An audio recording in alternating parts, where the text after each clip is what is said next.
हाँ तो साथियों जितने भी जो है ना IIT टेस्ट एग्जाम के लिए जो भी स्टूडेंट जो है फॉर्म अप्लाई किए, साथियों आप सभी के लिए जो है ना हम लेकर आ चुके हैं 50 ऑब्जेक्टिव क्वेश्चन, ठीक है ना। देखिए जिसमें हम लोग जो है आप लोग का GK 25 को करवाएंगे और 25 को GS करवाएंगे, ठीक है ना। तो ये क्लासेस बहुत ज़्यादा इंपॉर्टेंट है, देख लीजिएगा। सभी लोग हूबहू इसी प्रकार के कुछ इंट्रेंस एग्जाम में आपके प्रश्न पूछे जाते हैं, ठीक है ना। तो स्टार्ट करते हैं। सबसे पहला क्वेश्चन देखिए, प्रश्न है कि भारत का राष्ट्रीय पिता किसे कहा जाता है। तो याद रखिएगा भारत का राष्ट्रपिता जो है महात्मा गांधी को कहा जाता है। ऑप्शन नंबर सी हो जाएगा, ठीक है। चलिए अगला क्वेश्चन देखिए। अगला क्वेश्चन आपसे पूछा जा रहा है कि भारत का पहला प्रधानमंत्री कौन था। तो भारत में जो है भारत का पहला प्रधानमंत्री जो थे वो कौन थे।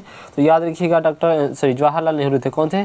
Jawaharlal Nehru. Option number D बिल्कुल सही आंसर हो जाएगा, ठीक है। अगला क्वेश्चन देखिए। अगला क्वेश्चन तीसरा नंबर क्वेश्चन आपका कि ताजमहल किसने बनाया था। बताइए ताजमहल किसने बनवाया था। तो याद रखिएगा शाहजहां ने बनवाया था, ठीक है ना। चलिए अगला क्वेश्चन देखिए। अगला क्वेश्चन आपका 4 नंबर क्वेश्चन आपसे पूछा जा रहा है कि भारत की राजधानी क्या है। तो देखिए भारत की जो राजधानी है सबको पता है कि दिल्ली है, ठीक है ना। चलिए अगला क्वेश्चन देखिए। अगला क्वेश्चन आपका देखिए, सभी प्रश्नों को आप याद कर लीजिएगा ध्यानपूर्वक, ठीक है ना। प्रश्न है कि UNO का मुख्यालय कहाँ स्थित है। बताइए UNO का मुख्यालय जो है वो कहाँ स्थित है। तो याद रखिएगा ये न्यूयॉर्क में है, ठीक है ना, न्यूयॉर्क में।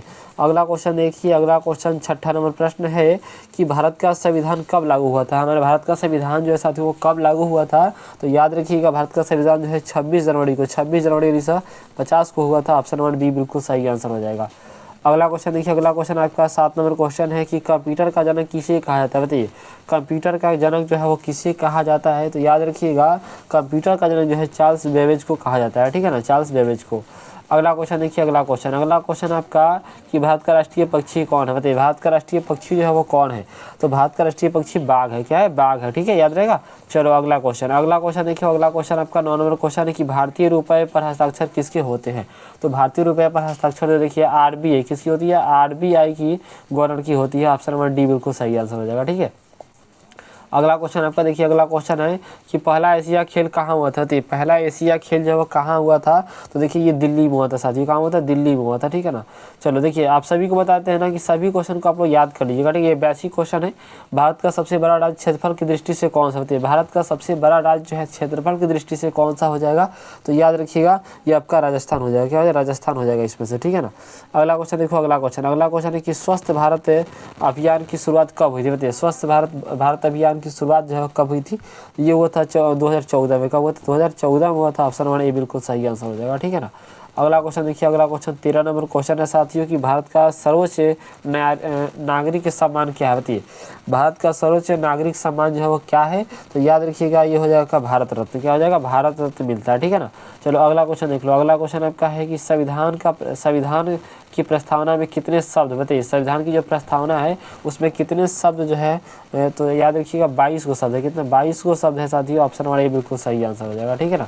चलो अगला क्वेश्चन देखो। अगला क्वेश्चन आपका है कि लाल किला कहाँ स्थित है। बताइए लाल किला जो है साथियों वो कहाँ पर स्थित है। तो लाल किला है दिल्ली में। कहाँ है? लाल किला दिल्ली में स्थित है, ठीक है ना।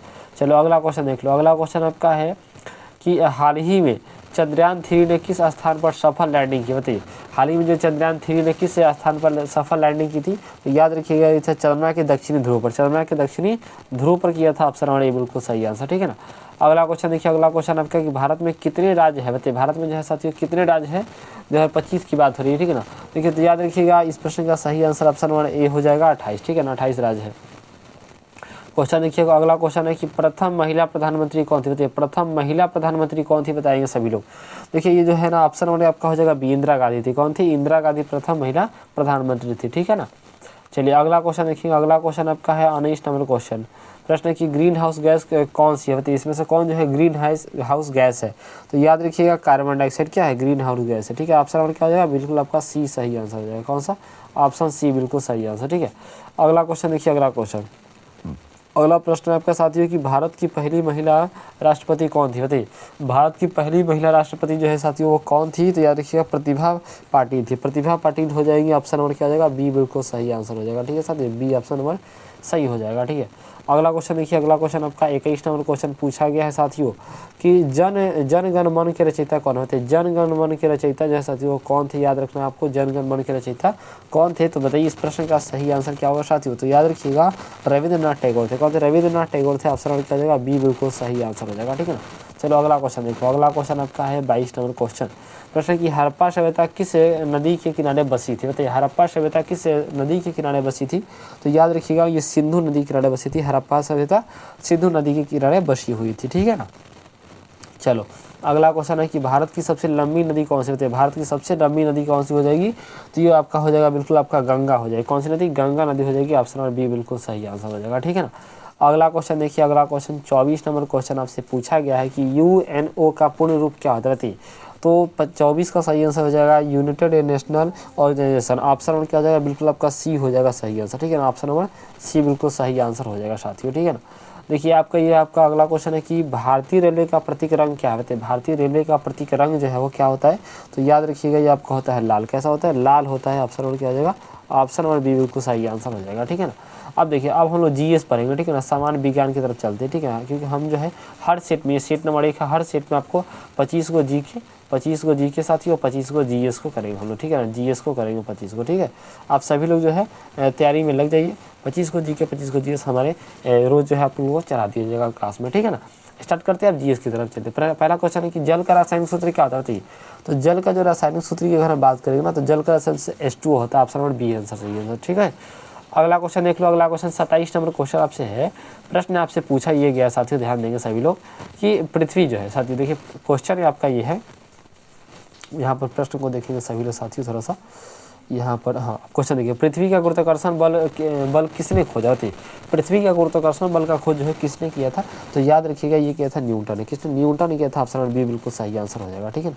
चलिए अगला क्वेश्चन देखिए, अगला क्वेश्चन देखिएगा आपका 28 नंबर क्वेश्चन पूछा जा रहा है कि सूर्य से ऊर्जा किस रूप में प्राप्त होती है? बताइए सूर्य से ऊर्जा जो है वो किस रूप में प्राप्त होती है? तो याद रखिएगा ये होती है तापीय में। किसमें? तापीय रूप में होती है, ठीक है ना। Option number D answer. अगला क्वेश्चन देख लो, अगला क्वेश्चन आपसे पूछा गया है साथियों कि शरीर की सबसे छोटी हड्डी कौन सी होती है? बताइए शरीर की सबसे छोटी हड्डी क्या हो जाएगी? तो याद रखिएगा स्टेप्स हो जाएगी। क्या? स्टेप्स हो जाएगी, ठीक है ना।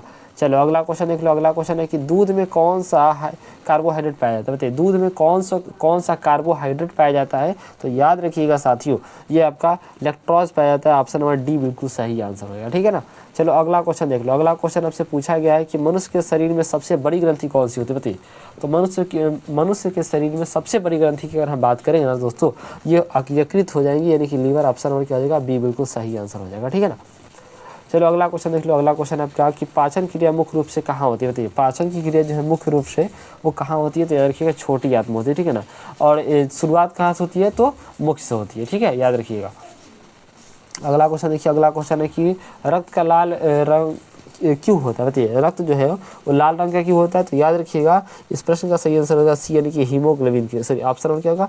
ऑप्शन नंबर बी हीमोग्लोबिन के कारण होता है, यानी ठीक है ना। यानी कि रक्त का लाल रंग होना क्या है? हीमोग्लोबिन के कारण होता है, ठीक है। चलो अगला क्वेश्चन है कि प्रकाश की गति क्या होती है? बताइए प्रकाश की गति क्या होती है? तो याद रखिएगा प्रकाश की गति जो है ना वो देखिए आपका ऑप्शन नंबर बिल्कुल क्या हो जाएगा? ऑप्शन नंबर ए हो जाएगा, ठीक है ना। इकाई दशमलव सैकड़ा हज़ार दशमलव लाख 3 लाख किलोमीटर प्रति सेकंड, ठीक है ना। चलिए अगला क्वेश्चन देखिए, अगला क्वेश्चन आपका है, प्रश्न अगला है कि ऊर्जा की इकाई क्या होती है? ऊर्जा की इकाई पूछा गया आपसे, तो ऊर्जा की इकाई क्या होती है? जूल होती है, याद रखिएगा ऊर्जा का इकाई जूल होता है, ठीक है ना। चलो अगला क्वेश्चन देख लो, अगला प्रश्न आपका प्रश्न पूछा गया 36 नंबर क्वेश्चन, इलेक्ट्रॉन की खोज किसने किया था? इलेक्ट्रॉन की खोज है ना वो किसने किया था? तो इलेक्ट्रॉन का खोज थॉमसन ने किया था, याद रखिए थॉमसन ने, ठीक है ना। चलो अगला क्वेश्चन देख लो, अगला क्वेश्चन आपसे पूछा गया 37 नंबर क्वेश्चन, प्रश्न है कि श्वसन किस अंग से होता है? श्वसन किस अंग से होता है? तो ये प्रश्न बताइए। तो इस क्वेश्चन का सही आंसर फेफड़ा हो जाएगा। क्या हो जाएगा? फेफड़ा से। श्वसन यानी कि सांस किससे लेते हैं? फेफड़ा से तो लेते हैं। चलो अगला क्वेश्चन देखो, अगला क्वेश्चन है कि विद्युत धारा का इकाई क्या होता है? बताइए विद्युत धारा का जो है इकाई क्या होता है? तो एम्पियर होता है, ठीक है ना। देखिए आपका ये सेट नंबर 1 है और थोड़ा थोड़ा लेवल जो है आपको बढ़ाते रहेंगे, ठीक है ना। चलिए अगला क्वेश्चन देखिए, अगला क्वेश्चन आपका है कि दांतों और हड्डियों में कौन सा तत्व पाया जाता है? बताइए दांतों और हड्डियों में कौन सा तत्व पाया जाता है? तो याद रखिएगा जो आपका कैल्शियम पाया जाता है। क्या? कैल्शियम पाया जाता है। ऑप्शन नंबर बी बिल्कुल सही आंसर हो जाएगा, ठीक है ना। क्वेश्चन है कि कौन सा विटामिन रतौंधी से बचाता है? बताइए कौन सा विटामिन जो है ना रतौंधी से बचाता है? तो विटामिन ए हो जाएगा। क्या हो जाएगा? विटामिन ए बिल्कुल सही आंसर हो जाएगा, ठीक है ना। अगला क्वेश्चन आपका देखिए, अगला क्वेश्चन आपसे है कि रेडियो एक्टिव तत्व कौन सा? बताइए रेडियो एक्टिव तत्व कौन सा हो जाएगा इसमें से? तो याद रखिए यूरेनियम हो जाएगा। क्या? यूरेनियम हो जाएगा इसमें से रेडियो एक्टिव तत्व, ठीक है ना।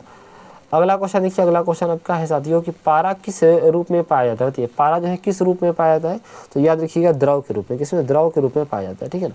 चलिए अगला क्वेश्चन देखिए, अगला क्वेश्चन आपका है साथियों कि कोशिका का शक्ति घर किसे कहा जाता है। बताइए कोशिका का शक्ति घर किसे कहा जाता है, तो याद रखिएगा माइटोकॉन्ड्रिया को। किसको? माइटोकॉन्ड्रिया को, ठीक है। और कोशिका क्लास हमने अपने यूट्यूब चैनल पर करवा दिया है, ठीक है ना, आप लोग जाकर देख लीजिएगा। अगला क्वेश्चन देखिए, अगला क्वेश्चन है कि वायुमंडल में सबसे अधिक मात्रा में कौन सी गैस है। देखिए वायुमंडल में सबसे अधिक मात्रा में कौन सी गैस होती है, तो याद रखिएगा नाइट्रोजन होती है, ठीक है ना, नाइट्रोजन, जो कि 78% होती है, 78%, ठीक है ना। अगला क्वेश्चन देखो, अगला क्वेश्चन आपका है कि मनुष्य में सामान्य रक्तचाप सीमा क्या होती है, कितना होता है, तो याद रखिएगा 120 से 80 mm होता है, ठीक है ना। 45 का सही आंसर ऑप्शन नंबर ए बिल्कुल सही आंसर हो जाएगा, ठीक है ना, ऑप्शन नंबर ए बिल्कुल सही आंसर हो जाएगा साथियों, ठीक है, याद रहेगा। अगला क्वेश्चन देखो, अगला क्वेश्चन है कि डीएनए की खोज किसने की थी। बताइए डीएनए की खोज जो है किसने की थी, तो याद रखिएगा ये सब कोशिका के चैप्टर में हमने पढ़ाया था आपको, ठीक है ना। तो 46 का सही आंसर हो जाएगा ऑप्शन नंबर ए हो जाएगा, जेम्स वाटसन और फ्रांसिस क्रिक ने किया था, ऑप्शन नंबर ए बिल्कुल सही आंसर हो जाएगा, ठीक है ना। अगला प्रश्न आपका है कि दर्पण से प्रकाश की परिवर्तन प्रक्रिया क्या कहलाती है। तो जब दर्पण से प्रकाश की परिवर्तन की क्रिया होती है ना, उसे हम लोग परावर्तन कहते हैं। क्या कहते हैं? परावर्तन कहते हैं, ठीक है ना। चलो अगला क्वेश्चन देख लो, अगला क्वेश्चन आपका है विद्युत बल्ब का आविष्कार किसने किया था। बताइए विद्युत बल्ब का आविष्कार जो है वो किसने किया था, तो याद रखिएगा किसने? थॉमस एडिसन ने किया था, थॉमस एडिसन, यानी ऑप्शन नंबर क्या हो जाएगा? बी बिल्कुल सही आंसर हो जाएगा साथियों, ठीक है ना। अगला क्वेश्चन देख लो, अगला क्वेश्चन देखिए, सभी क्वेश्चनों को आप लोग याद रखिएगा, ठीक है। सबसे हल्की गैस कौन सी होती है, इनमें से सबसे हल्की गैस क्या हो जाएगी? हाइड्रोजन हो जाएगी, ठीक है ना, हाइड्रोजन। चलो अगला क्वेश्चन देखो, अगला क्वेश्चन आपका है 50 नंबर क्वेश्चन आपसे पूछा जा रहा है कि शुद्ध जल का पीएच मान कितना होता है। बताइए तो शुद्ध जल का पीएच मान जो है ना वो आपका 7 होता है, याद रखिएगा 7 होता है, ठीक है ना। चलिए तो हम लोग जो है 50 ऑब्जेक्टिव क्वेश्चन को कर लिए। ये सेट नंबर 1 था, सेट पहला था interest exam IIT interest exam का। तो साथियों जो है सेट 2 भी आएगा, तब चैनल को सब्सक्राइब कर लीजिएगा, अपने दोस्तों के पास शेयर कर दीजिएगा। तो थैंक्स फॉर वॉचिंग, सभी को जय हिंद।